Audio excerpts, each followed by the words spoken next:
ನಮಸ್ತೆ ಎಲ್ಲರಿಗೂ.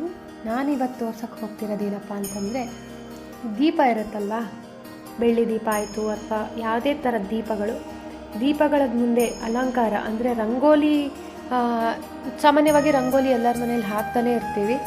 ಸೊ ನಮಗೆ ರಂಗೋಲಿ ಹಾಕಕ್ಕೆ ಬರಲ್ಲ ಅಥವಾ ರಂಗೋಲಿ ನಮಗೆ ರೀಪ್ಲೇಸಬಲ್ ರಂಗೋಲಿ ಈ ಥರ ಬೇಕು, ಕುಂದನ್ ರಂಗೋಲಿ ಅಂತಂದು ಹೇಳಿ.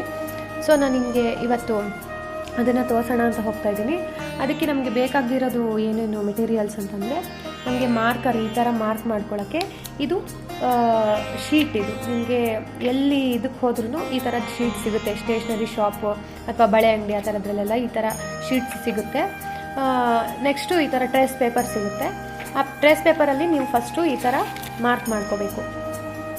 ಈ ಥರ ಮಾರ್ಕ್ ಮಾಡಿಕೊಂಡು ಅದನ್ನು ಇದ್ರ ಕೆಳಗಡೆ ಪ್ಲೇಸ್ ಮಾಡಬೇಕು. ಈ ಥರ ಪ್ಲೇಸ್ ಮಾಡಬೇಕು.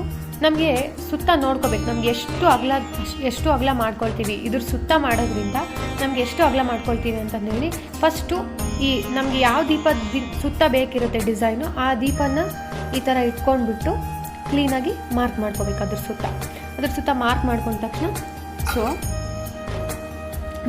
ತಕ್ಷಣ ನಾವು ಇದ್ರ ಸುತ್ತ ಡಿಸೈನ್ ಮಾಡ್ಕೊತ ಹೋಗಬೇಕು. ಸುತ್ತ ಡಿಸೈನ್ ಮಾಡೋಕ್ಕೆ ನಾನು ಇದೆಲ್ಲ ಮೆಟೀರಿಯಲ್ಸ್ ತೊಗೊಂಡಿದ್ದೀನಿ. ಫಸ್ಟ್ ಈ ಥರ ಬಾಲ್ ಚೈನ್ ಸಿಗುತ್ತೆ, ಆ ಥರ ಬಾಲ್ ಚೈನ್ ರೆಡ್ ಕಲರ್ ತೊಗೊಂಡಿದ್ದೀನಿ. ನೆಕ್ಸ್ಟ್ ಈ ಥರ ಲೀವ್ಸ್ದು ಒಂದು ಈ ಥರದ್ದು ಸಿಗುತ್ತೆ ಅದು. ಆಮೇಲೆ ಈ ಥರದ್ದು ಮಾವಿನಕಾಯಿ ಮಾಡೋದು ರೆಡ್ ಕಲರ್ದು ಈ ಥರದ್ದು ತೊಗೊಂಡಿದ್ದೀನಿ ಕುಂದನ್ನು. ಇಷ್ಟು ತೊಗೊಂಡು ನಾನು ಸಿಂಪಲಾಗಿ ಹೇಗೆ ಮಾಡೋದು ಅಂತ ತೋರಿಸ್ತಾ ಇದ್ದೀನಿ. ನೆಕ್ಸ್ಟ್ ಇದನ್ನು ಅಂಟಿಸೋಕ್ಕೆ ನಮಗೆ ಒಂದು ಗ್ಲೂ ಬೇಕು. ಸೊ ಇಷ್ಟಾದಮೇಲೆ ನಾವು ಇದ್ರ ಸುತ್ತ ನಾನು ಬಾಲ್ ಚೈನ್ನ ಅಂಟಿಸೋಣ ಅಂತ ಅಂದ್ಕೊಂಡಿದ್ದೀನಿ. ಫಸ್ಟು ಒಂದು ರೌಂಡ್ ಬಾಲ್ ಚೈನ್ನ ಅಂಟಿಸ್ತಾ ಹೋಗ್ತೀವಿ.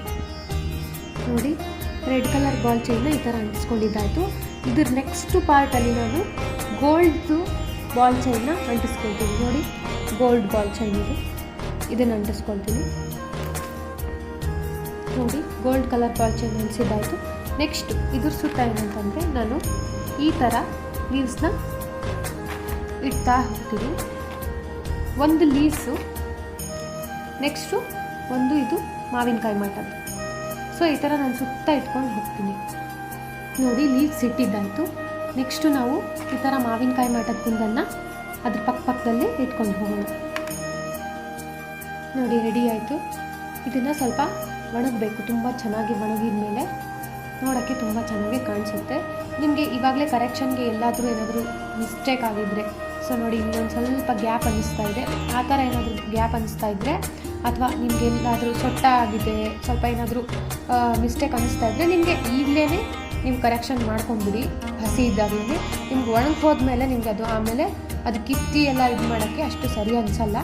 ಸೊ ಇನ್ನೊಂದು ಸರಿ ದೀಪನ ನೀವು ಪ್ಲೇಸ್ ಮಾಡಿಬಿಟ್ಟು ನೋಡಿ, ಕರೆಕ್ಟಾಗಿ ಕುತ್ಕೊಳ್ಳುತ್ತಾ ಇಲ್ಲ ಅಂತ. ಕರೆಕ್ಟಾಗಿ ಕುತ್ಕೊಂಡ್ರೆ ಸರಿ, ಇಲ್ಲ ಅಂತಂದರೆ ಇದನ್ನು ಈ ಥರ ಸ್ವಲ್ಪ ಹಿಂದಕ್ಕೆ ತಳ್ಳಿದ್ರೆ ಒಳಗಡೆ ಫಿಕ್ಸ್ ಆಗುತ್ತೆ ದೀಪ. ಓಕೆನಾ? ಇದು ಒಣಗಿದ್ಮೇಲೆ ನಾನು ಇನ್ನೊಂದು ಮಾಡ್ತೀನಿ ಇದ್ರ ಜೊತೆದು. ಸೊ ಇನ್ನೊಂದು ಮಾಡಿಬಿಟ್ಟು ತೋರಿಸ್ತೀನಿ. ಇಲ್ಲಿ ಯಾಕಪ್ಪ ಗ್ಯಾಪ್ ಇದೆ ಅಂತಂದರೆ, ನಿಮ್ಗೆ ಇನ್ನೂ ಹತ್ರ ಕೂಡ ಮಾಡ್ಕೋಬೋದು. ಸೊ ನಾನು ಗ್ಯಾಪ್ ಇರಲಿ ಅಂತಲೇ ಬಿಟ್ಟಿದ್ದು. ಬಿಕಾಸ್ ನಮಗೆ ಕಟ್ ಮಾಡಿದಾಗ ನಾನು ಇಲ್ಲಿ ಪಾರ್ಟ್ ಕಟ್ ಮಾಡೋಕ್ಕೆ ಹೋಗಲ್ಲ.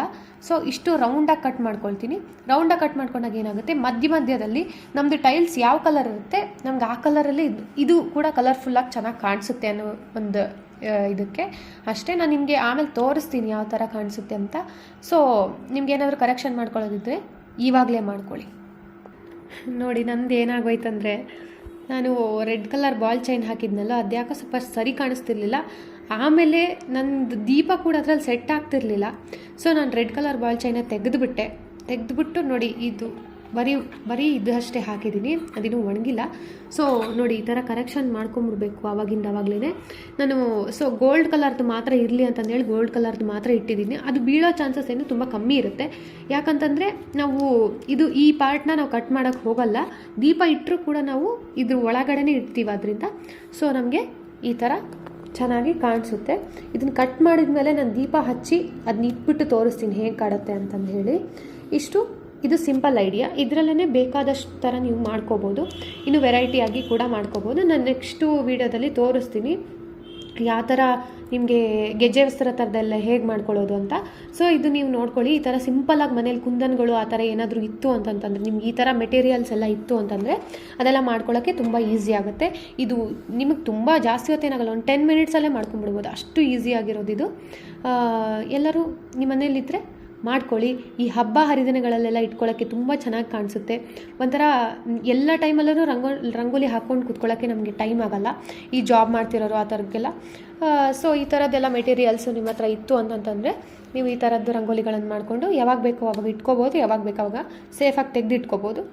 ತೆಗೆದಿಟ್ಕೊಂಡು ಕೂಡ ನಮಗೆ ರೀಯೂಸ್ಗೆ ಬರುತ್ತೆ. ನೋಡಿ, ಎರಡೂ ರೆಡಿ ಆಗಿದೆ, ಎಷ್ಟು ಚೆನ್ನಾಗಿ ಕಾಣಿಸ್ತಾ ಇದೆ. ನಿಮ್ಗೆ ಇದರಲ್ಲಿ ಕಲರ್ ಅಷ್ಟೊಂದು ಕಾಣಿಸ್ತಿಲ್ಲ, ಇದು ಬ್ರೌನ್ ಇದೆ ಕಲರ್, ನಿಮ್ಗೆ ಅಷ್ಟು ಕಾಣಿಸ್ತಾ ಇಲ್ಲ. ಮೆರೂನ್ ಕಲರ ಇದೆ ಇದು ಕುಂದನ್ನು, ಬ್ಲ್ಯಾಕ್ ಥರ ಕಾಣಿಸ್ತಾ ಇದೆ, ಬಟ್ ಮೆರೂನ್ ಕಲರ್ ಕುಂದನ್ ಇದು. ನೋಡಿ, ಈ ಥರ ಅಂಟಿಸ್ಬಿಟ್ಟು, ಇದು ಒಣಗಿಲ್ಲ, ಇನ್ನೂ ಹಸಿಯಾಗಿದೆ.